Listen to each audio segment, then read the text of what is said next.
একজন বুজুর্গ ব্যক্তি ছিলেন, তার অনেকজন শিষ্যও ছিল। তিনি একদিন তার সকল শিষ্যদের ডেকে বললেন যে আমি একটা গন্তব্যে যাচ্ছি, ফিরে আসতে 2 বছর সময় লেগে যেতে পারে। তাই আমি ভেবেছি যে তোমাদের মধ্য থেকে কয়েকজনকে এমন একটা কাজ দিয়ে যাব যেন 2 বছর পরে এসে আমি দেখতে পারি তোমরা কি করেছো এবং আমার কাছ থেকে কি নলেজ তোমরা গ্যাদার করেছো সেটা পরীক্ষা করার জন্যই তোমাদেরকে একটা টাস্ক দিয়ে যাব। শিষ্যরা অনেক কিউরিসিটি নিয়ে জিজ্ঞেস করলো যে কি এমন টাস্ক। তখন শিষ্যদের মধ্য থেকে 2 জনকে দাঁড় করালেন, 2 জনের হাতে কিছু ধানের বীজ তুলে দিলেন, দিয়ে বললেন যে আমি 2 বছর পরে এসে যেন দেখতে পাই তোমরা এমন কিছু একটা করেছো যাতে আমি খুশি হতে পারি। তিনি তাদের সাথে কথাবার্তা বলে চলে গেলেন তার গন্তব্যে। আর এদিকে 2 জন শিষ্য ধানের বীজগুলো নিয়ে পড়েছেন বিপাকে, কি করবেন। 2 জনের মধ্য থেকে একজন শিষ্য তার কাছে থাকা ধানের বীজগুলো একটা পটে রাখেন। কিছুদিন পর পর থেকে ধানের বীজগুলো বের করে শুকাতে দেন।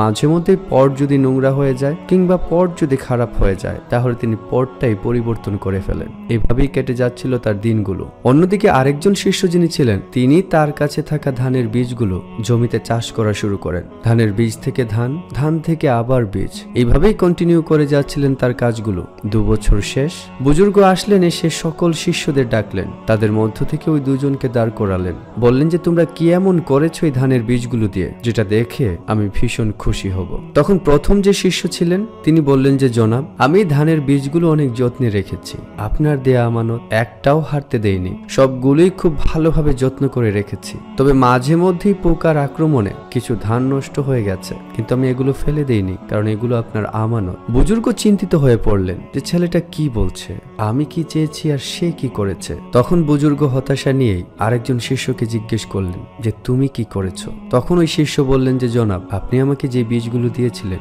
সেই বীজগুলো দিয়ে আমি উৎপাদন করেছি। আমি ওই ধানের বীজ থেকে ধান, ধান থেকে আবার বীজ এবং বীজ থেকে আবার ধান, এরকম করতে করতে আমি প্রচুর ধান উৎপাদন করেছি।